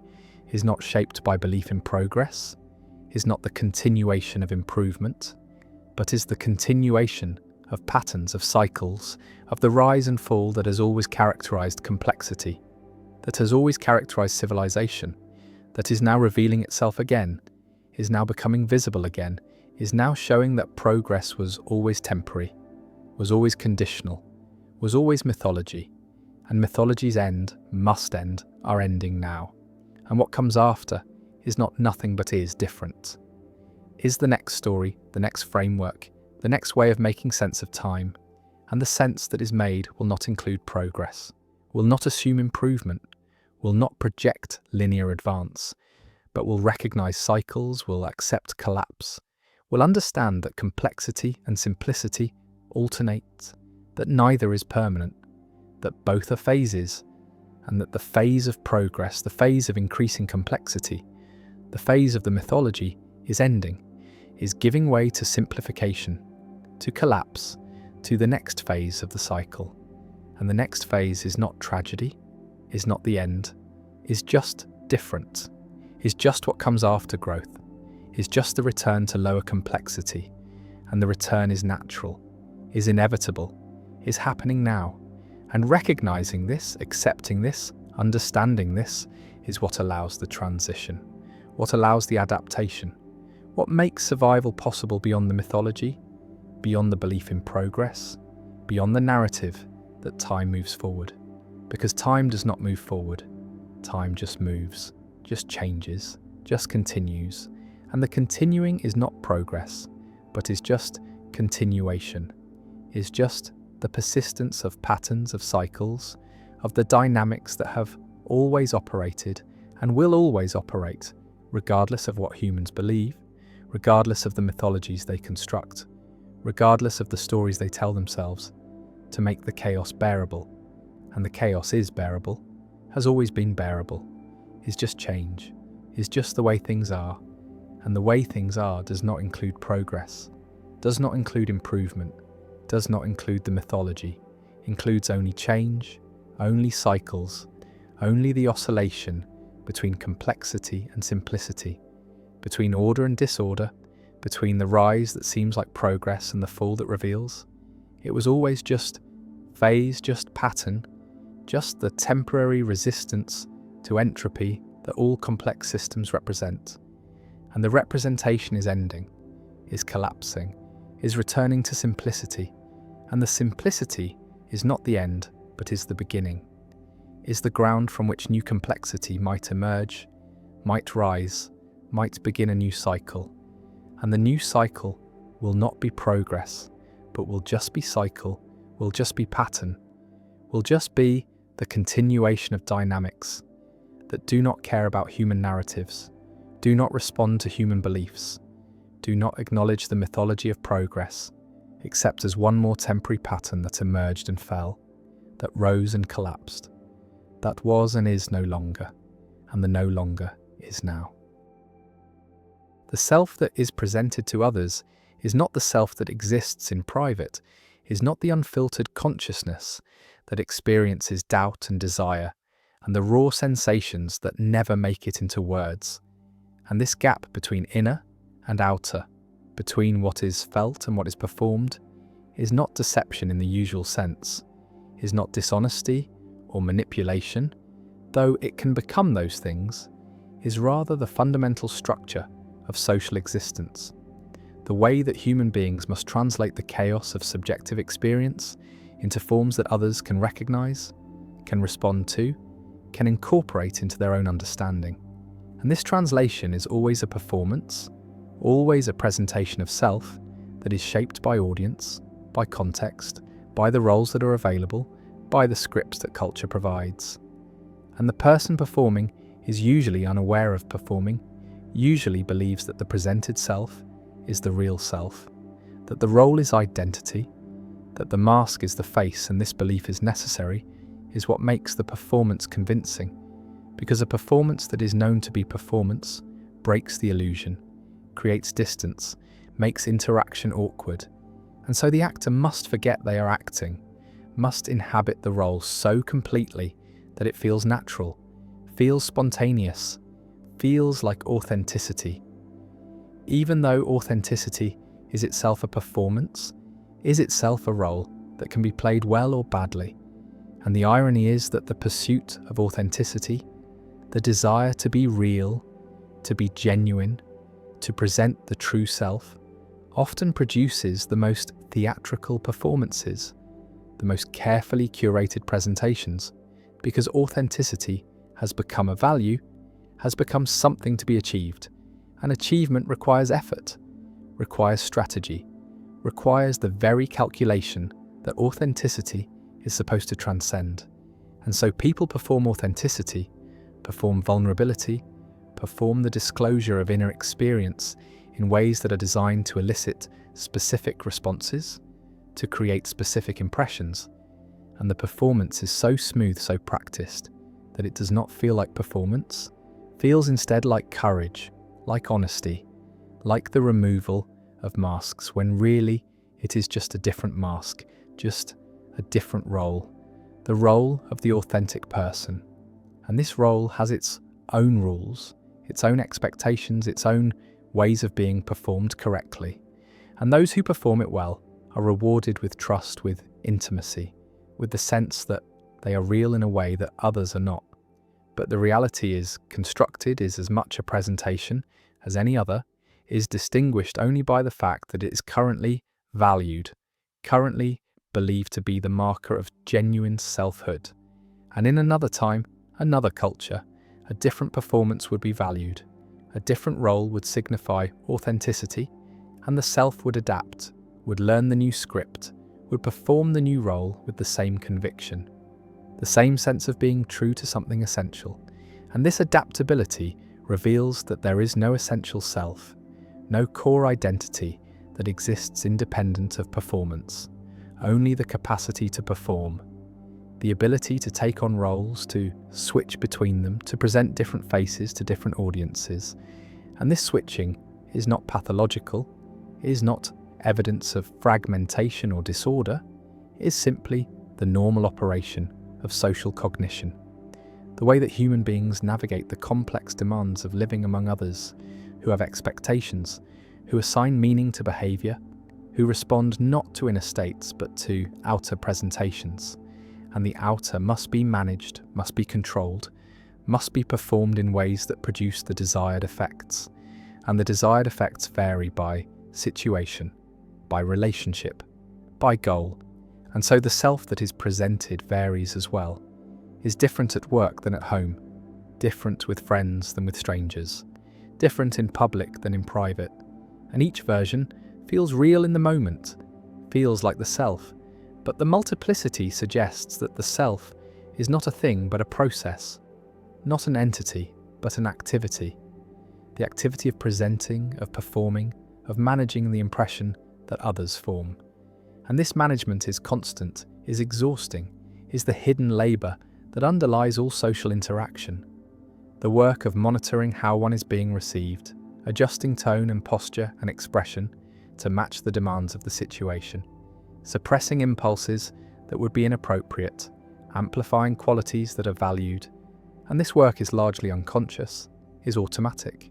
is the result of years of training in how to be a person, how to perform the role that culture assigns. And the training begins in childhood, begins with the learning of language, of gesture, of the countless small behaviours that signal. membership that indicate understanding of the rules, and children who fail to learn these behaviours, who cannot perform the expected roles, are marked as strange, as other, as outside the social order, and the marking is punishment, is exclusion, is the withdrawal of recognition, and recognition is what makes selfhood possible, is the confirmation that the performance is successful, that the presented identity is accepted, is real, and without recognition the self becomes unstable, becomes uncertain, becomes desperate for validation, for proof that it exists, and this desperation drives performance, drives the endless adjustment and refinement of presentation, drives the pursuit of authenticity that is really the pursuit of recognition, the desire to be seen, to be known, to be confirmed in one's existence by the gaze of another. And the gaze is selective, is interpretive, sees not what is actually there but what it expects to see, what it has been trained to see by culture, by category, by stereotype. And the person being gazed upon knows this, adjusts accordingly, performs the role that the gaze expects or deliberately subverts it, performs the opposite, performs resistance, but resistance is also performance, is also a role, the role of the rebel, the nonconformist, the authentic individual who refuses to play the game. And this refusal is its own game, its own set of rules, its own performance that must be maintained. And the maintenance is exhausting, is perhaps more exhausting than conformity, because it requires constant vigilance, constant assertion of difference, constant performance of not performing. And the paradox is that the more one tries to escape performance, the more theatrical the presentation becomes. The more calculated the spontaneity, the more rehearsed the authenticity. And there is no escape from this paradox, no way to be social without performing. Because sociality is performance, is the presentation of self to others in forms that can be recognized, and recognition requires forms, requires categories, requires roles that are shared, that are understood, that carry meaning beyond the individual. And the individual is always exceeding these categories, is always more complex than any role can contain, is always feeling things that cannot be expressed, thinking things that cannot be said, experiencing a richness of inner life that the performance necessarily simplifies, necessarily reduces, and this reduction is the cost of being understood, the price of social existence. And the question is whether the price is worth paying, whether the recognition gained is worth the self that is lost. And the answer varies, is different for different people at different times, and some find the performance liberating, find relief in the structure, in the clarity of roles, in the ability to step into a character and leave the chaos of unmediated experience behind. And others find it suffocating, find the roles too constraining, the masks too heavy, the gap between inner and outer too painful. And these are the ones who talk about authenticity, who long for genuine connection, who want to be seen as they really are, but what they really are is not something that can be seen, is not something that can be presented, is only something that can be lived. And lived experience is private, is immediate, is lost in the translation to performance. And so the longing for authenticity is a longing for the impossible,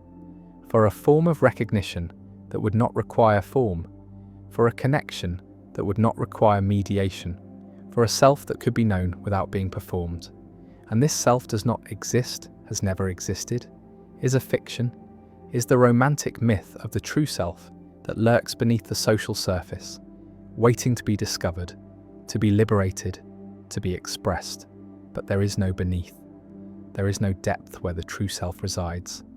There is only surface, only performance, only the endless presentation of forms that are more or less successful, more or less satisfying, more or less exhausting. And the exhaustion is real, is the inevitable result of constant performance,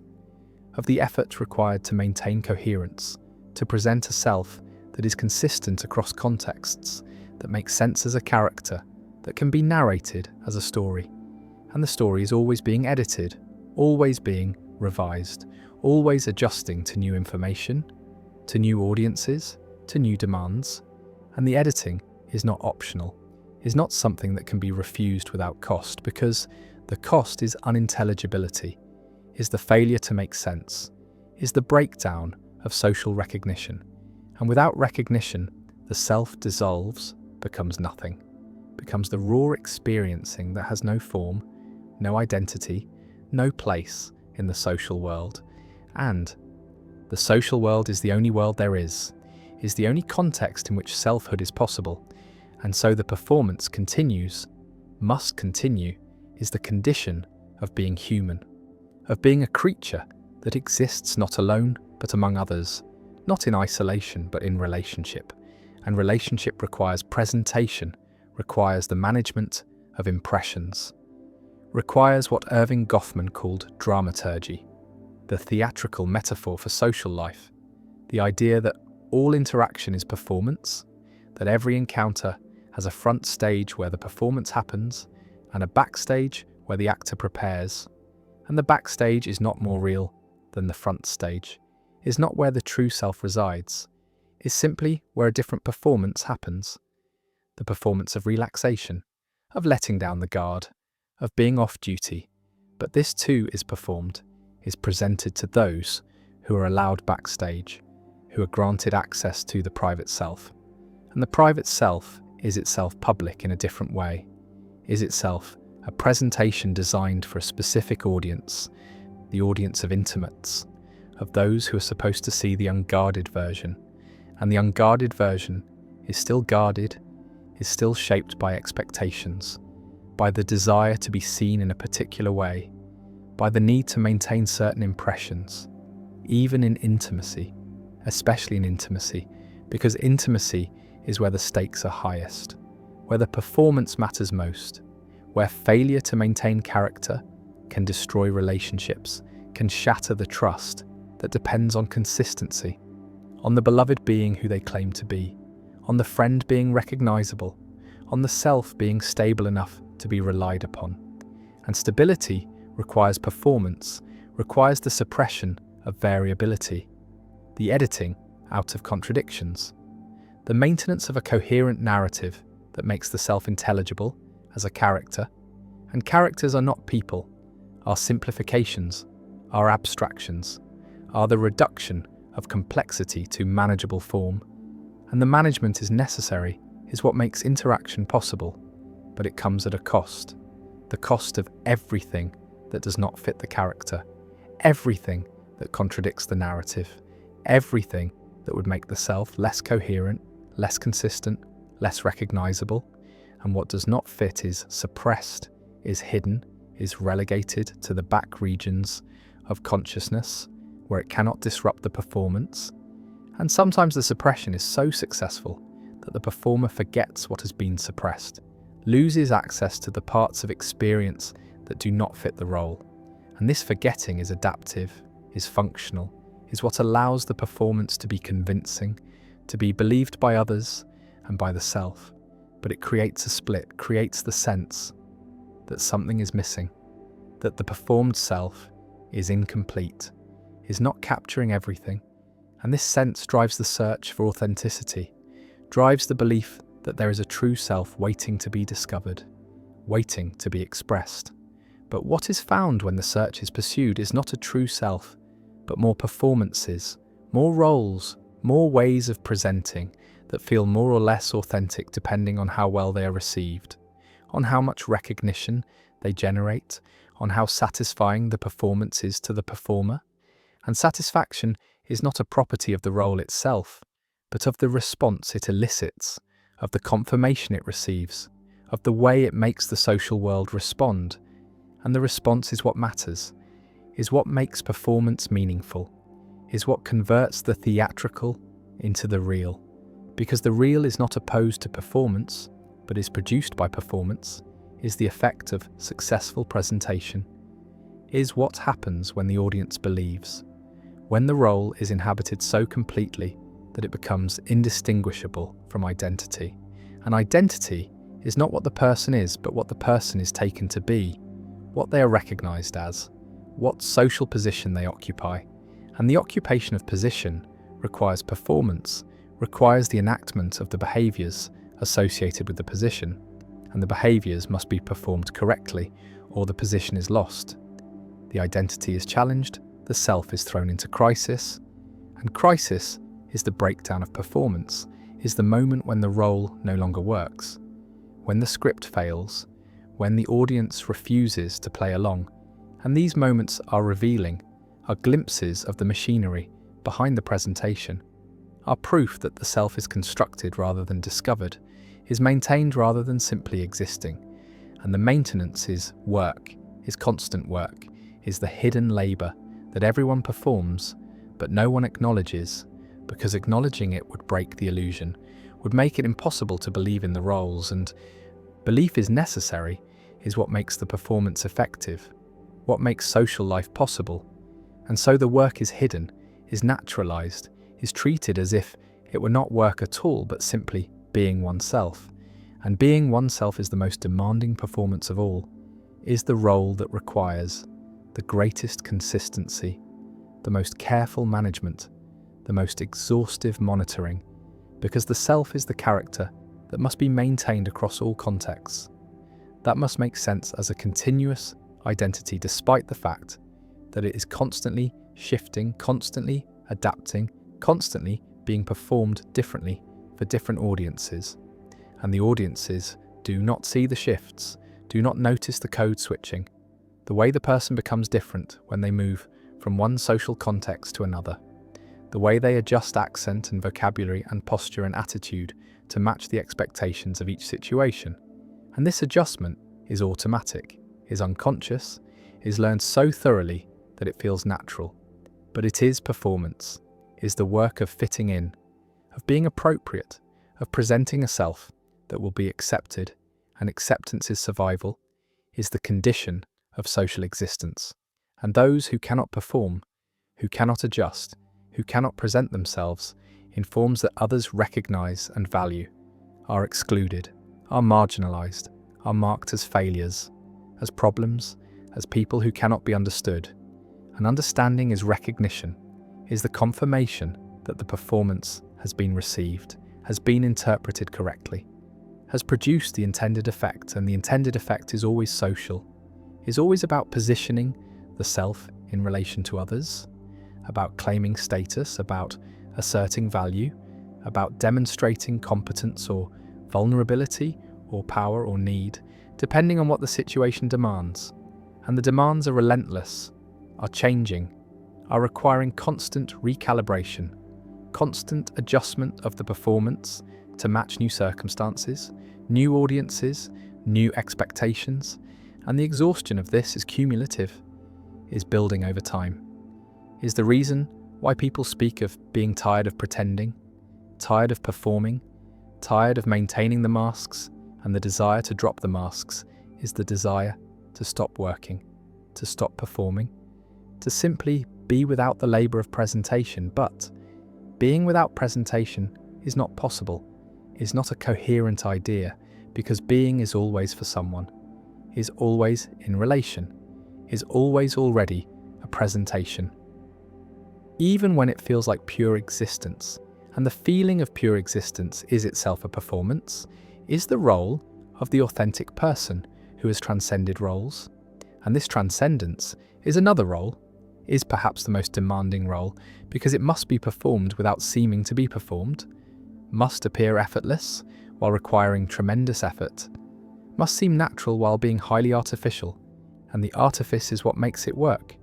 is what makes authenticity convincing, is what allows the performance to succeed. And success is measured not by internal states, but by external validation, by the response of others, by whether the performance is believed, and belief is what converts performance into reality, is what makes the presented self into the real self, is what allows people to say,